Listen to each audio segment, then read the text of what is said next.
परमांसा योगानंदा जय गुरु जय परमांसा योगानंदा जय गुरु जय जय गुरु जय गुरु जय गुरु जय जय गुरु जय गुरु जय गुरु जय परमांसा योगानंदा जय गुरु जय परमांसा योगानंदा जय गुरु जय जय गुरु जय गुरु जय गुरु जय जय गुरु जय गुरु जय गुरु जय परमांसा योगानंदा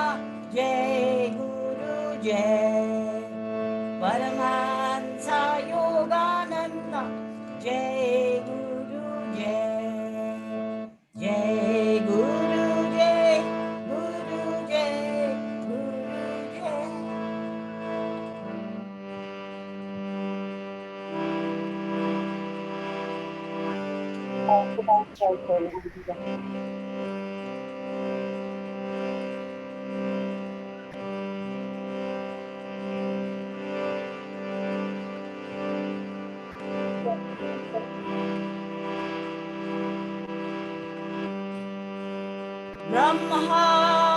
ब्रह्मानंदा परमा सुखदा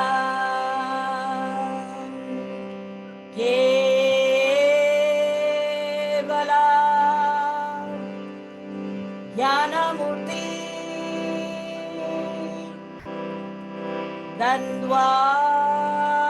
द्वन्द्वातीता गगन सदृशं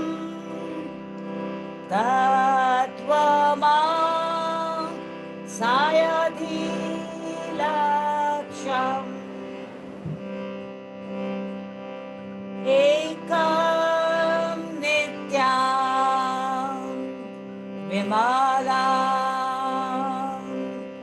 अचलं सर्वधी साक्षीभूतं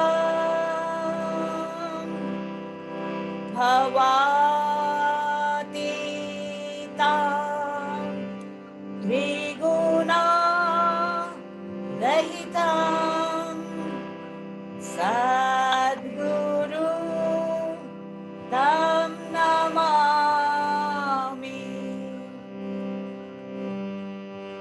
ॐ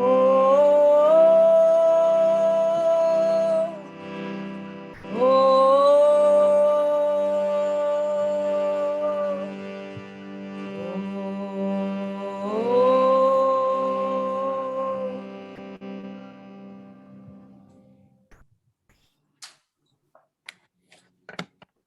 We begin with a prayer. Divine Mother, Heavenly Father, friend, beloved God, Babaji Krishna, Jesus Christ, Lahiri Mahashaya, Swami Sri Yukteswar, my beloved Gurudev Paramhansa Yogananda, beloved friend and guide Swami Kriyananda, saints and sages of all religions, I humbly bow to you all. Thank you for blessing this gathering and lifting all our vibrations. Om Shanti Shanti.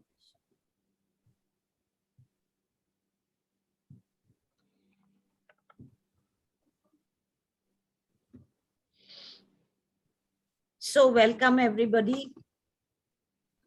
Last class, I had just given a overview. So from this class, what we will do is we were in the middle, a kind of middle quarter way through the book when we thought we should open it up for everybody and not just the Kriyabans who were doing long meditation. The advantage of the Gita is that it is circular in nature. It's not a linear story. So you can pick it up wherever you want and start reading from it, and you will get, something out of it. So it doesn't depend that I have to now go right back to the beginning and start again. We can well pick up where we had stopped, continue till the end, come back again, go round again, and every time some new meaning will emerge. So fundamentally, as I was explaining before, the Gita has about 700 shlokas or verses, okay? And it has about 18 chapters. And what is being spoken of here is basically man's journey to self-realization. We all know the story of the Gita. It is just a little tiny part of the epic of Mahabharata. It is on the eve of the battle of Kurukshetra, and there is the dark side, the Kauravas, and the light side, the Pandavas, who are cousins, part of the same family, and there is a civil war about to take place. And the commander of the lighter side, the army commander, is Arjuna, and his charioteer is none other than Lord Krishna, God himself. So on the eve of the battle of Kurukshetra, Arjuna asks Krishna that please drive me in between the two sides so that I may see who my opponents are and I may prepare myself for the battle to come the next day. However, when Krishna takes him there, Arjuna has close to what is known as a nervous breakdown. He sees on the other side, on the Kaurava side, ranged all his cousins, his teachers, his grandfather, everyone he has grown up with. And he drops his bow and he tells Krishna, I cannot fight. And the entire Gita is all 700 verses of it is Krishna telling Arjuna why he must fight, why it is his duty as the army commander to take action. It is all basically the debate between action and inaction, right? Last time I explained, in this world of duality or relativity, we have to take action, because through taking action, we invite experiences into our lives. And through those experiences, we learn. Because unless we learn in the contrast of dark and light, we don't understand the true nature of God. So through all the experiences that we go through, people who come into our lives, situations which happen to us, and taking that decision to act and how to act, that is how we progress as souls. And karma is a learning mechanism. If we take a decision which moves us away from source, we set ourselves up for suffering. We don't know. Over lifetimes, we are simply experimenting through our experiences and learning how to move forward. So when we take an action to the best of our ability, everybody is doing the best they can at the level of consciousness they are at the moment, right? So if we take an action which moves us away from source, that creates karma, that creates a learning mechanism, and karma comes with a certain suffering.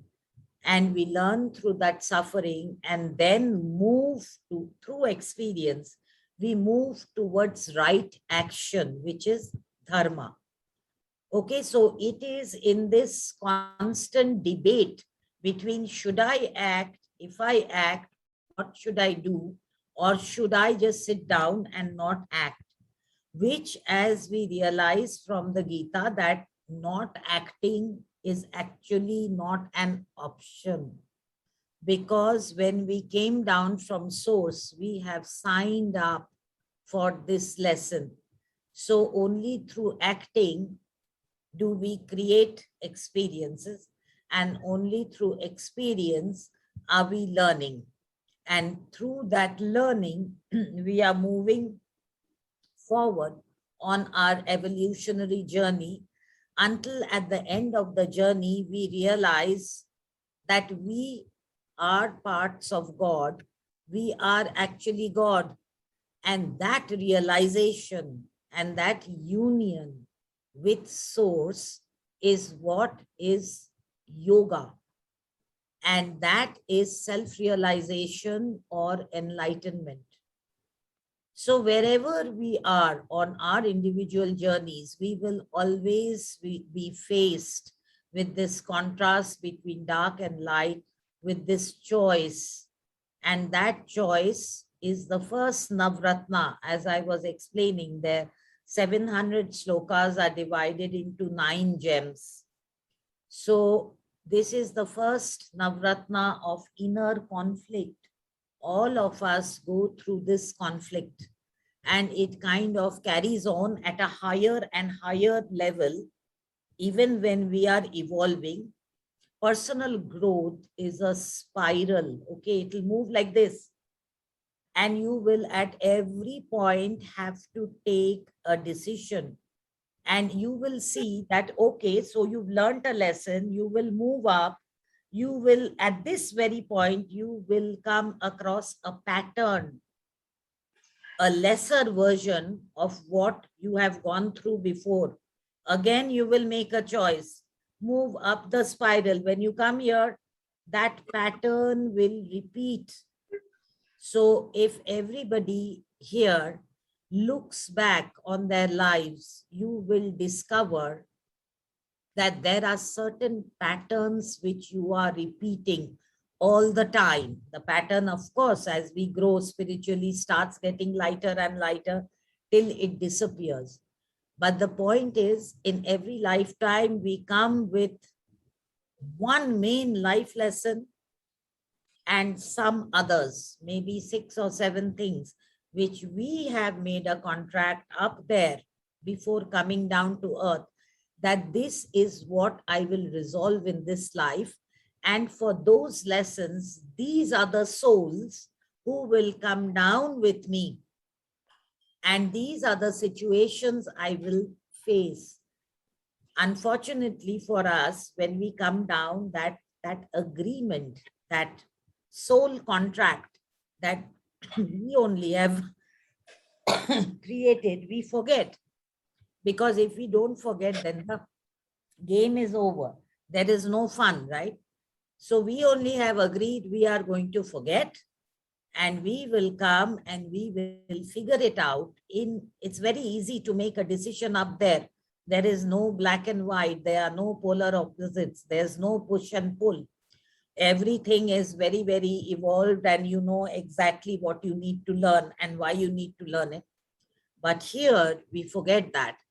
And so the entire Gita, 700 verses of it, Krishna is telling the despondent Arjuna why he must get up and fight.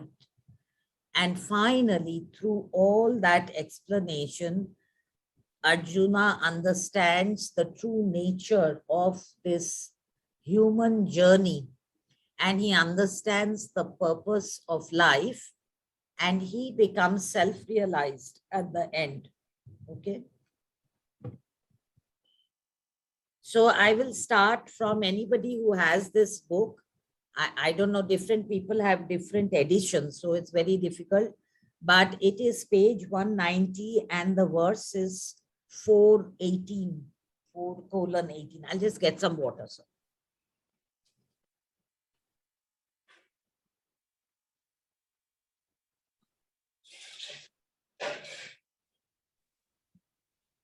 Can somebody just repeat the page number for me, please? 190. 190. It may not be so in your book. So I'm saying it's verse 4:18. Okay, thank you.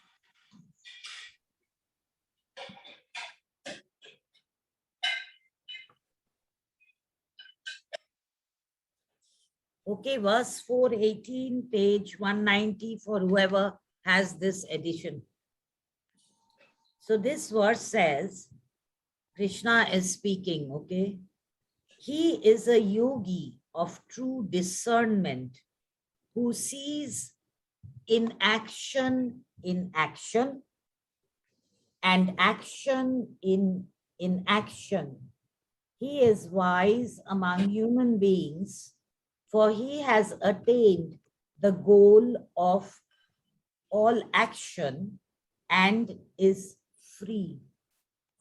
So first of all, a yogi is a person who is committed to his own evolution towards source. He is single-mindedly seeking God. Such a person is a yogi. He may be in the world, he may be doing his worldly duties, but fundamentally, he is seeking that union with God. And he is a yogi of true discernment, true wisdom, who sees inaction in action. What does that mean? Inaction in action means the yogi performs every action without ego attachment. He sees every action as coming from God. God is the doer. I am not the doer. And I am simply a channel of God doing what he is guiding me. So it is inaction. Actually, I'm not acting. God is acting. That is the kind of wisdom the yogi has. So he sees inaction in action and action in inaction. What does that mean? Basically, action in action. If you refuse to act in the world, that very decision not to act, the very decision not to decide, is also to decide in a negative way. You are deciding not to do. So there is action in that very action. Okay, got it? It's a little confusing, I know, but not to decide is also to decide. And so it is karmic. Basically, you are trying to back off from acting out of fear and out of trying to avoid karma. Let me just remain in one place and not do anything, because doing something I may be wrong and that may be karmic. And that kind of indecision by itself is an action. You are deciding not to decide, and that is going to get karmic repercussions. So Krishna is telling Arjuna, you have to pick up that bow and you have to fight on your side of the army, because that is your sacred duty. You are fighting against the Kauravas in the interest of the higher good of your countrymen. The Kauravas are cruel rulers. They are not good. They create suffering. And you have promised your countrymen that you will protect them. That is your duty. Here you cannot come on the battlefield and say, I have grown up with them. They are my cousins. This is my teacher. This is my grandfather. And you cannot say that, now I refuse to act. Okay, that will get you karma. This is what Krishna is trying to tell Arjuna. Dharmic action for Arjuna in this situation means to do his duty and not go into the ego, the little personality which feels guilty, which feels shame, which feels regret, but to simply do his duty, right? So he is wise among human beings, this kind of yogi, for he has attained the goal of all action and is free. This yogi, discriminating yogi, understands that the goal of all action is to reach God. So he will act to the best of his ability with discrimination to reach union with God.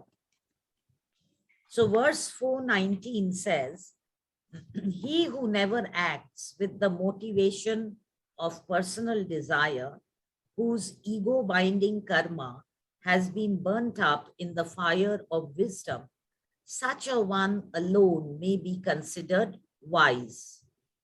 So a person who has given up, when he acts, he doesn't act for his personal gain. He acts for the higher good for the greater number of people. He rises above his personal needs and desires, and he does what is good for mankind. So this kind of a person acts without the motivation of personal desire, which is going to create karma. So this, a true yogi, when he acts, he does nishkam karma. What is nishkam? Action without the desire of the fruits of action. He is simply doing something because it is there to be done. There is no ego motivation that, oh, if I do this, people will think I'm great. Oh, if I do this, then I will get riches. If I do this, then, people will love me. He is not coming from any of those kinds of motivations.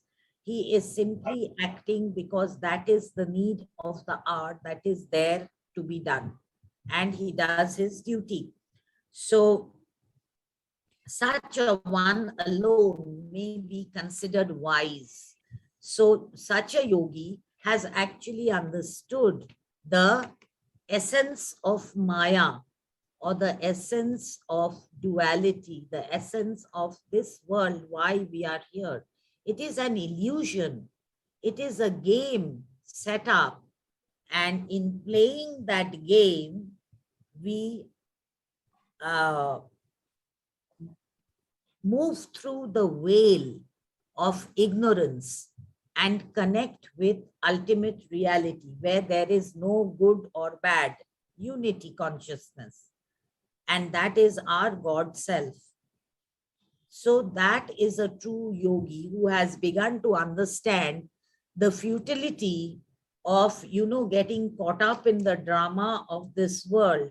And he has raised his consciousness, and every action that he now takes in the world is dharmic action. Dharmic action is the action that will move you towards soul growth or soul evolution. Okay. So verse 420 says, the wise, having relinquished attachment to the fruits of action, being ever contented and free in the self, do not really act, even if they appear to be intensely busy. Okay, so in action, the first verse which I read, it's explaining that. So these people who are wise, people say who are masters, who have come to earth with a special mission to move mass consciousness, they have taken on a body. They are behaving like normal everyday people like you and me, but in one way they are different. There is no ego. They are always connected to source. They are constantly channeling source energy, okay? And therefore, because they are masters, because they are wise, they see through the veil, they see through the game, and therefore they are not attached to anything of this world. They are simply acting to create situations for others to learn. Okay. And they are not attached to the fruits of action. They are not thinking, oh, I should have 1,000 disciples by year end and I should be seen as a great master. They are not even bothered. They are simply moving mass consciousness, helping humanity to come to that realization which they have. So they are ever contented and free because they don't need anything. They are simply channels of the divine. So they are ever contented and free in the self. Whenever in the Gita you will see the self written with a capital S, it means the higher self or source. Whenever it's written with a small s, that means it's referring to the ego or the little self, okay? So they do not really act, even if they appear to be intensely busy. So such masters or such yogis, they do a lot of work during their lifetime. They have so much energy. They accomplish huge tasks, but they are actually not acting. They are as still inside as source. They are as inactive. So they may appear intensely busy. They may be doing a lot of things, but actually they are not acting. And because they are coming from that kind of a consciousness, they accrue no karma. All their actions are coming from a completely neutral space. So there is no karma there because there is no attachment there. And that kind of action does not spiral and create more karma. So verse 421, even in doing physical labor as opposed to meditative work, one incurs no karmic limitation, who has renounced all sense of possession, who is without personal desires, and whose feelings or chitta are under the control of the inner self. So such a person may be just meditating, may be doing intense physical labor, may be earning money also for doing projects and all that, but actually they are so detached that no karma can attach to them. They are, everything is controlled by the inner self. So Swami Kriyananda used to say that Master or Yogananda used to be a fun person, you know. He was always joking, laughing, people loved him. But Swami Kriyananda said that if you looked into Master's eyes, you could access infinity through those eyes. The eyes were completely impersonal. They were not attached to a single disciple. To him, everybody was equal, and he was simply channeling source. So performing good actions, even with a wrong motive, my guru used to say, is better than performing no action at all. So this is Swami Kriyananda saying that Paramahansa Yogananda used to tell him that even say, I am a good person, but I am not very evolved.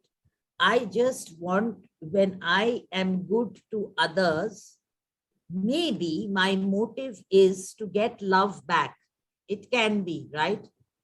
And at my level of consciousness, it is better that I do good, even if my motive is to get something back, even if my motive is to get love back.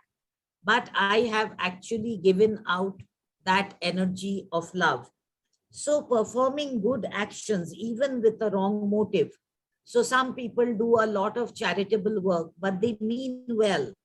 So Master used to say that even if they are, attached to it, even if it is not nishkam karma, they do want something in terms of love or recognition in return for the good action. That kind of action is better than not doing anything at all.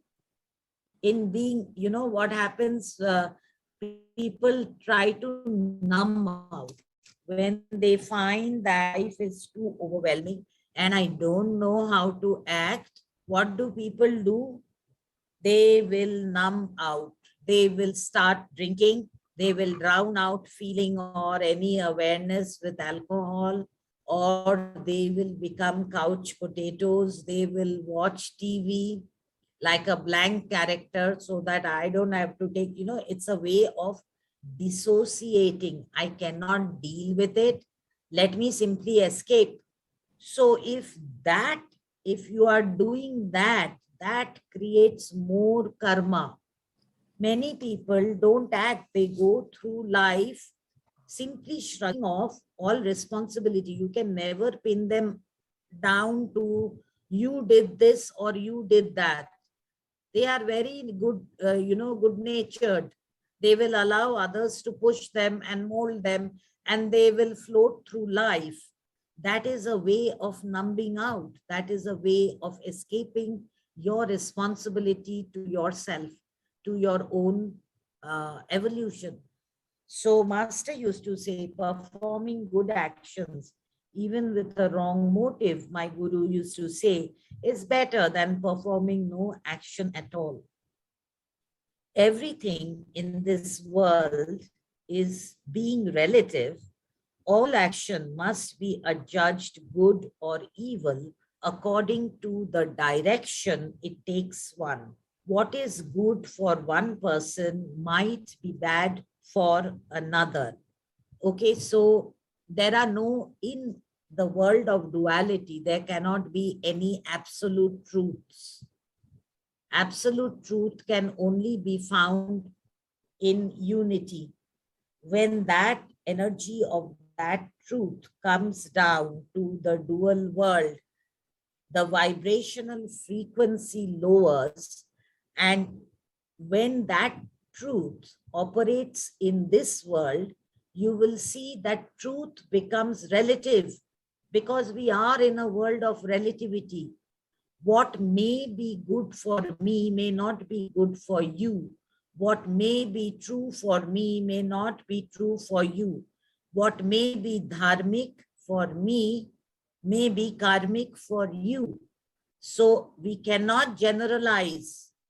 We cannot just say without taking the context into account, we cannot pass a judgment that this person is right and that person is wrong.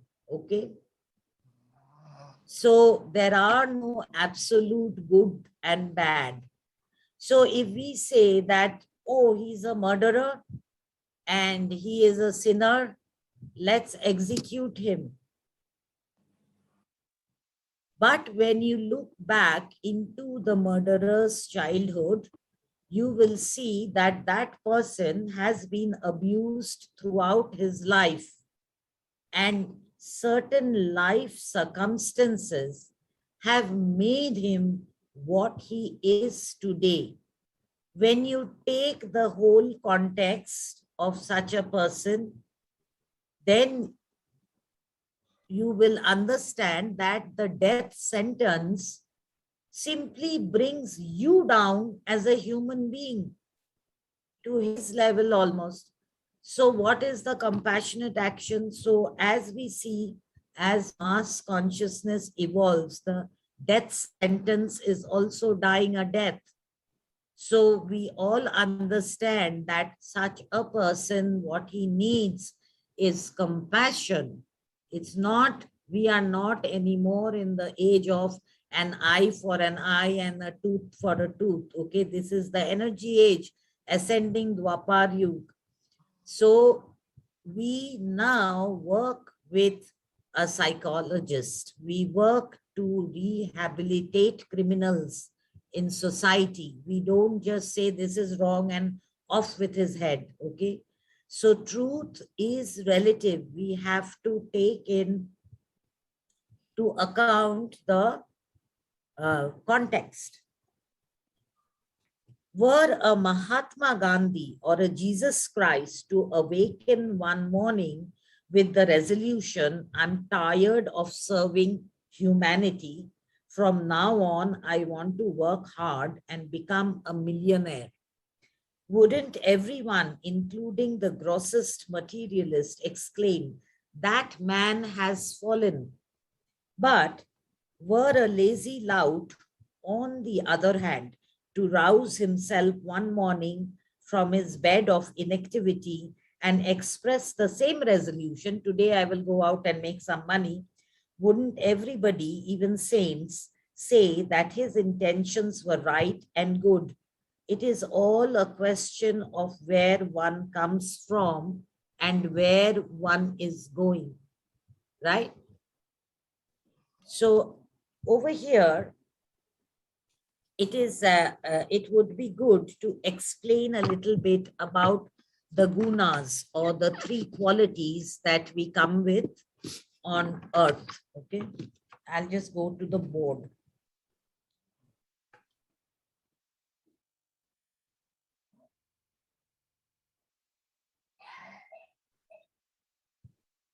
Can everyone see? Sonali? Ma'am, pull it a little closer, please. Here, as far as it gets. We can see half of the Oh board. my God.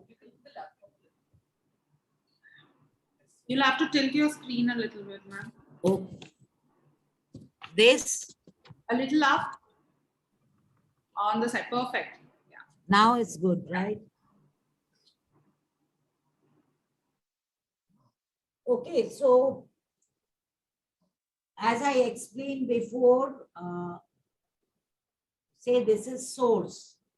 This is the sound of Om has set up a vibration, and these vibrations are moving outward from source to form the material world, and the frequency, the vibrations are getting lower and lower and grosser as we come down to earth. Okay.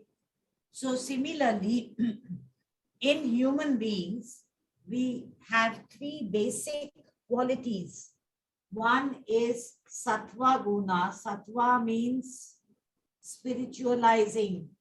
People who have very light energy, spiritual energy, they are sattvic people, okay?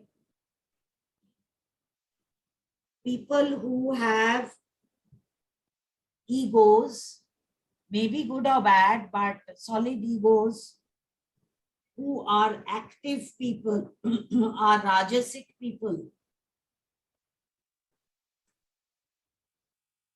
So Sattvic, Rajasic, people who are totally in the area of inaction and refuse to move themselves are Tamasic. Tamas, very heavy energy. So people who are depressed, people who are alcoholics, people who cannot, move themselves anywhere, they have given up. Basically, they have sunk under. So this is tamas, this is rajasic, this is sattvic. So what Swami Priyananda is saying, say Jesus Christ and Mahatma Gandhi, they are in the sattvic category. Okay. Now someone who is here, who is actually moving mass consciousness, who is highly regarded, who is without ego, suddenly one day, if such a person says, now I'm tired of this, I am going to start earning money and accumulating material wealth. So they have gone down to the Rajasic category, right? So this decision for them is karmic, because anything that moves us away from source is karmic.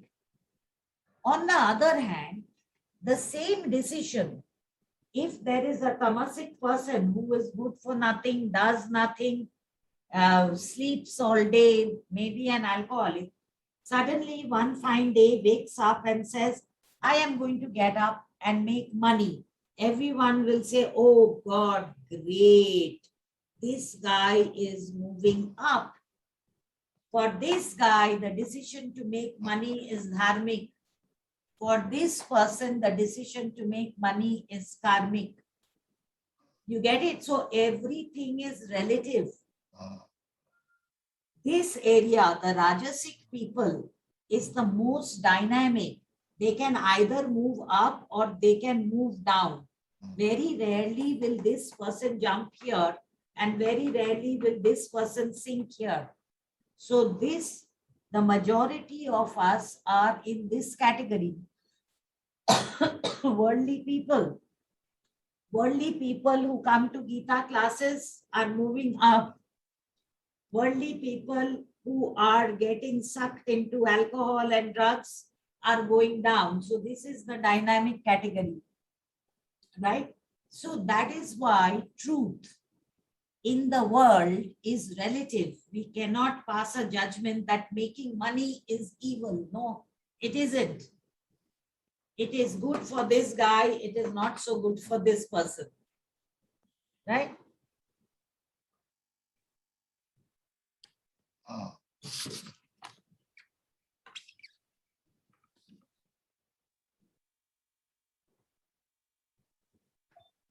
So all of us are a mixture of these three qualities, some more, some less. If you look into yourself, you will know majority of your energy, where it goes, which quality does it reflect, okay? And there is no judgment to it. As I keep saying, yoga is not about perfection. Yoga is about wholeness. Are we able to look at ourselves fairly and squarely? Look at our light side, look at our dark side. The very fact that we are in the world of relativity means all of us have a dark side, all of us have a light side. The point is to be able to look at it impartially without blaming ourselves or become very proud. Oh my God, I think I am 80% white and 20% dark. So just to look at what is, accept what is, and then see which way we want to go, how to improve. Because as we move towards source, life becomes easier.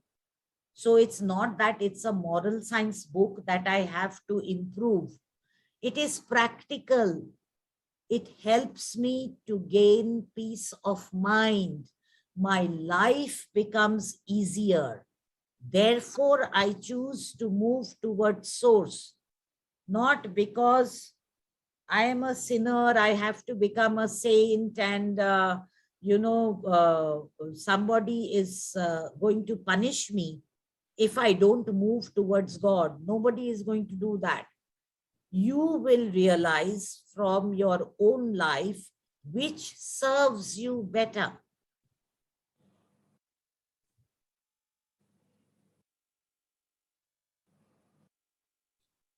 So here in the Mahabharata story, there is a question, that at the end of the war, Yudhishthir, who is the oldest brother of the Pandavas, he lands up in hell. And through the Mahabharata, he is seen as an embodiment of truth. Everybody respects him because he channels the energy of absolute truth. So why did he land up in hell? For a little while, not for very long, but he was given a tour of hell. This is because from his high position, he actually told a half truth to get Drona killed. We know the story. Anyone want to repeat the story? So there was, Drona is the teacher of the Kauravas and the Pandavas. And he had so much strength that it was quite impossible to kill him in the battle. He is fighting on the Kaurava side and nobody can kill him. Now Lord Krishna, he's also a clever person. Lord Krishna breaks all the rules not because he is God, but because he takes the context into question and he does the right action based on the context, based on the situation, absolutely illustrating the point that there are no absolute rights, right or wrong. You have to decide. And that is why the spiritual path is a razor's edge. At every point, you are responsible. Nobody is going to tell you from outside, this is right, this is wrong. Nobody will tell you. You as a soul have to keep deciding and moving forward and learning. So Krishna actually gave the suggestion to the Pandavas, to Yudhishthir, that tell Drona that his son Ashwathama has been killed in battle. Drona was very attached to his son. If he hears that, then he will lose all his energy and he can be defeated. So Yudhishthir is saying, oh my God, how do you think we can say this? We cannot lie and all that. So Krishna only gives an idea that there is a white war elephant also with the same name. He has just been slain in battle. Why don't you tell Drona that Ashwathama is dead? So I'm withholding truth, right? So Yudhishthir actually tells Drona that Ashwathama, and he lowers his voice, the white elephant. When he said the white elephant, Krishna caused a lot of cymbals and drums so that the voice got drowned. So what Drona heard was Ashwathama has been slain. And he simply sat down and gave up his body. He said, I don't want to live. My son is no more. So for Yudhishthir to say this half truth got him a tour of hell.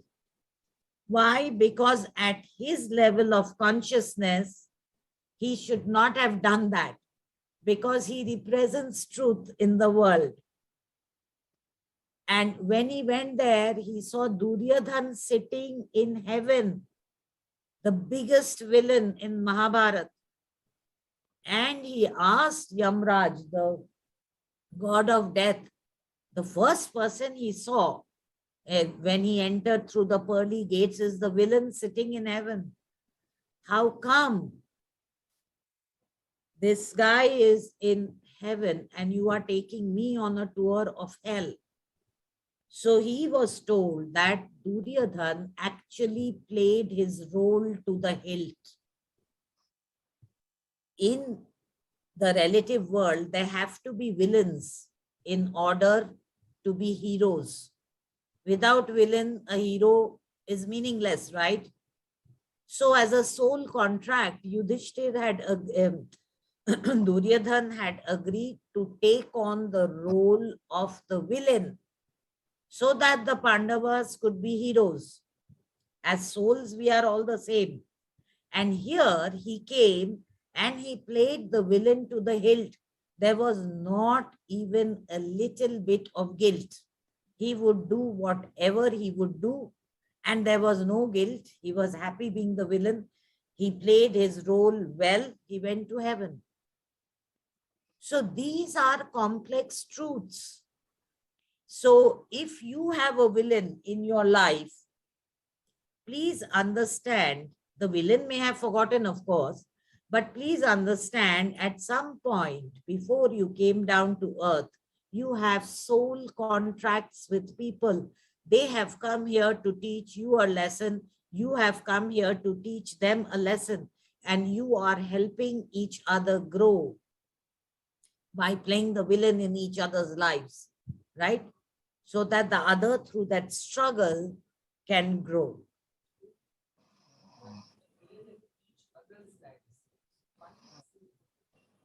You are a villain. You have said, suppose I have said, Sujata, I will teach you how to stand up for yourself. I will come as your horrible domineering mother-in-law. I will create so much havoc in your life till the worm turns, till you get up one day and tell me to shut up. Now, if you haven't, you have not learnt your lesson, but I have played my role to the hilt. So there is no villain. You are not a villain. See, I am also not a villain. I am simply a condition set up for you to learn your lesson. Are you? That's the point. And your corresponding lesson to me, the domineering mother-in-law, would have been to stand up to me, so I learn humility. Now, I didn't learn that. You didn't learn, mess. Next lifetime, you will repeat again. So that is how karma works.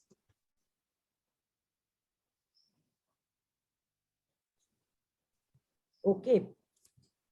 So digging a ditch, mere physical labor, in other words, can be either good, bad, or self-stultifying, depending on one's attitude while he works. Two people can be working side by side at the same job, yet one of them may be motivated by ego-inspired fears or desires, and the other may have no other motivation than to please God. The one acts in ego bondage, the other in spiritual freedom. So say two people, again, in a world of relativity, two people at different stages of evolution are doing the same work, doing some humble job like digging a ditch. Now, one person may be afraid of the contractor down the road, and out of sheer fear, he is working. Or he may be working that, let me do some overtime, I really need money, let me work for it. The other person may just be doing it in a spirit of service. He doesn't want any returns, he's simply doing it, right? because it is God's job to do. Say both are building a temple or whatever it is. I am doing it for the joy of doing something for humanity. I know this ditch will, be helpful in creating a road, creating a water body, whatever it is for the temple. I am simply offering my time and my energy because it gives me joy to do that. And I am acting as a channel of God. The other guy who is digging the ditch because of fear of the contractor who will come and beat him up, or because he is in dire straits and needs money, who will get tired first? The one who is doing it for money, right? Not out of the joy of his being, because he's not channeling that joy. He will keep worrying. Suppose I will not work half an hour more, then my pay will be cut. And I really need that. So he has come from an energy of lack of money. And that energy of lack, that expectation of getting back, and the fear of not getting his just dues is going to drain his energies. Whereas the other person who is simply doing it for the fun of it, for the joy of it, because his heart is full of love, he wants to give his services to the temple, that person will be able to work with much higher energy for much longer time than this person who has a motive behind the work. But it is the same work. It is the attitude with which you approach it. So if you will approach your meditation, what do we say when you meditate? Please come, exert your willpower. Willpower in the sense of openness, willingness. If you come at a job with willingness and with joy, rather than, oh gosh, I better meditate, it's such a chore, but if I don't meditate, then God will not grant me my wishes. Now, who is going to create hard work of meditation, and who is going to create a joy out of meditation? So the moment we have too many expectations, too many fears, too many hidden agendas behind doing something, those will be energy drainers.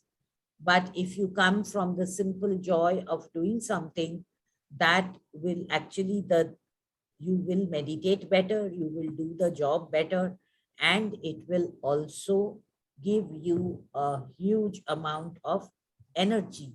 And as you get the energy, your magnetism grows. And because your magnetism is powerful, you automatically attract good things in your life.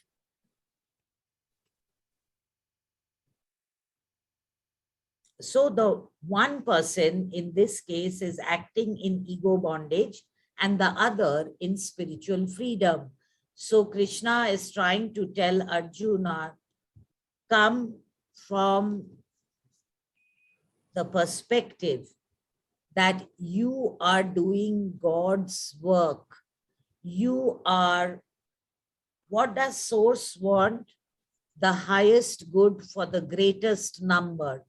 So as an army commander, if you are going to defeat the Kauravas, you are going to benefit all your countrymen. Please raise your perspective and do your duty. Do not sacrifice the entire country for the sake of 100 Kauravas. The highest good for the greatest number. So Krishna is telling Arjuna, your attitude should come from egolessness. You are an army commander. People are looking up to you. Please raise your perspective. Come from a higher perspective. Come from the collective good, standpoint of collective good. And then you will be able to act without guilt, even if you're going to kill your cousins. When you will rise to that higher perspective, when you will connect to wisdom, when you will connect to source, when you will act out of a dharmic intention, that is when you will be okay, even if you have killed your cousins, because the ego thing of guilt and shame and why me, why do I have to do this horrible deed, is no longer there. Okay. Ma'am, there is a question Yeah, please. from Tanishtha. In the context, can you explain the difference between motive and intention? Can you give me a concrete example? If I'm going to talk in the air, can you tell me a certain situation? Tanishtha, can you just unmute yourself and ask the question, please? Yes, ma'am, please. So with respect to any work, like you said, I can't see you. Yes, tell me. okay. So ma'am, like you recently explained with respect to any work, if we do it with willingness and joy rather than having motive around it, we would have high energy, which will lead to magnetism. But let's say if I don't have any motive, I do a particular work with willingness and joy, but I have an intention with respect to that work, why I am doing that particular work. Yeah. So yeah, so can you explain the difference between the, like in this context, intention and motive behind a particular work? So here, what would be your intention? Your motive would be to, when you did something, tell me a certain situation, say, put it in a context. Okay. Let's say with respect to my profession, I want to do something with joy, and my intention is to serve people. But can the motive behind that work also be the same, or What? is motive is different from intention? No, motive in this sense is not, it is not different from intention. But sometimes we are aware of our motive, and intention is a deeper thing. Say, you can say, I am doing this job because I want to serve people. Okay, this you think is your motive. Now you've done the job with the motive of serving people. However, you see that the people who are being served by you don't appreciate it. They are kind of running away. It happens sometimes. Yeah. And you say that, oh, but I did it with this motive, and why are they running away? Okay.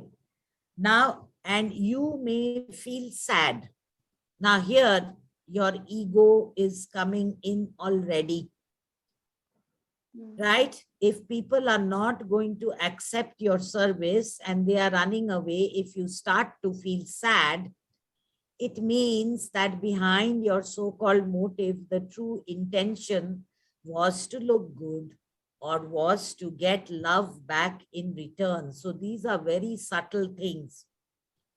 If there was no such intention and the clear intention was to serve people, if the people did not take your service, you would not care. You would simply move on and offer that service somewhere else. But if it began to hit your ego and you're beginning to feel sad, understand that there is a different intention from what you gave it to yourself. Yes, ma'am. So that explains. It hits very correctly. I get it what you're trying to say, and I got my answer. Correct. So, Yes, there are so many layers. That's why we say that introspection is the only thing that will make you aware of yourself and who you are and why you do things. Right? Yes. Therefore, meditation. So are there any other questions?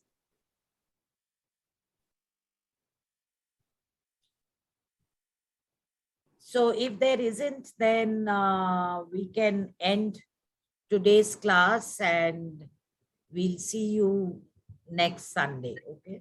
And we'll continue the reading. Meanwhile, if after the class some question comes to you, please put it on the group. If it's too complex a question, I will explain it in the next class. If it's a simple answer, I will answer back on the group. Okay? So we end with a prayer.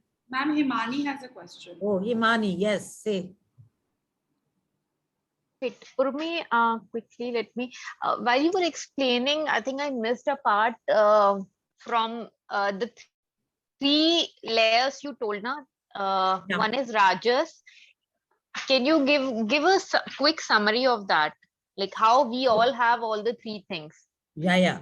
So we come, there are three main qualities which we embody when we come.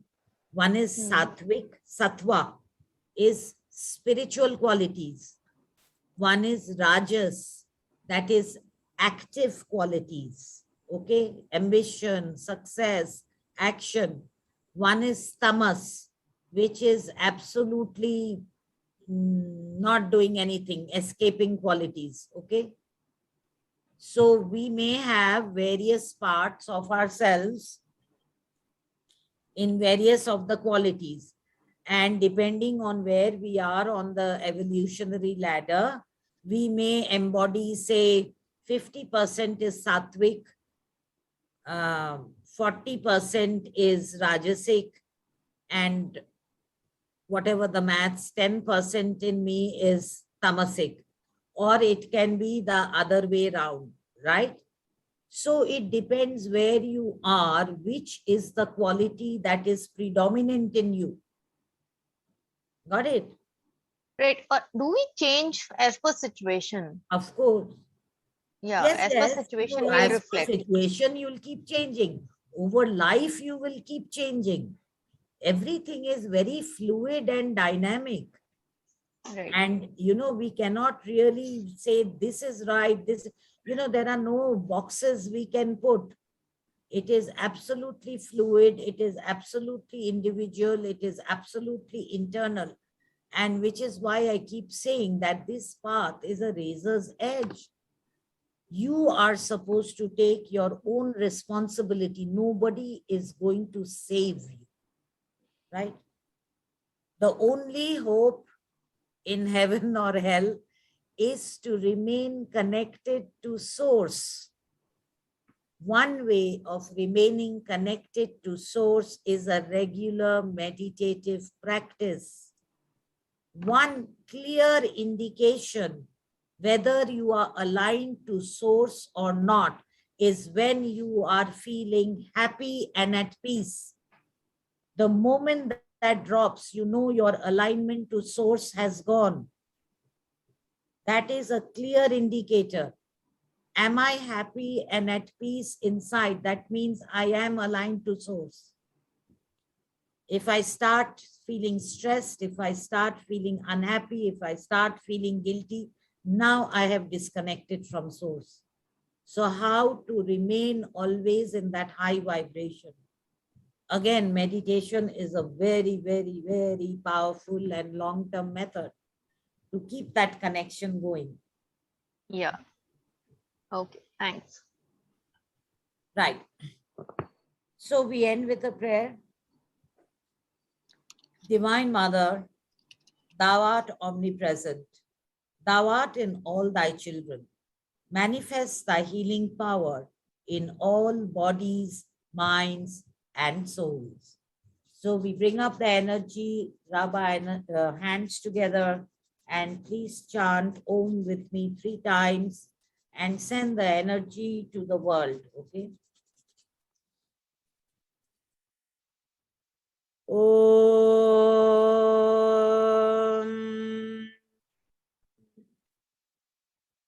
Om.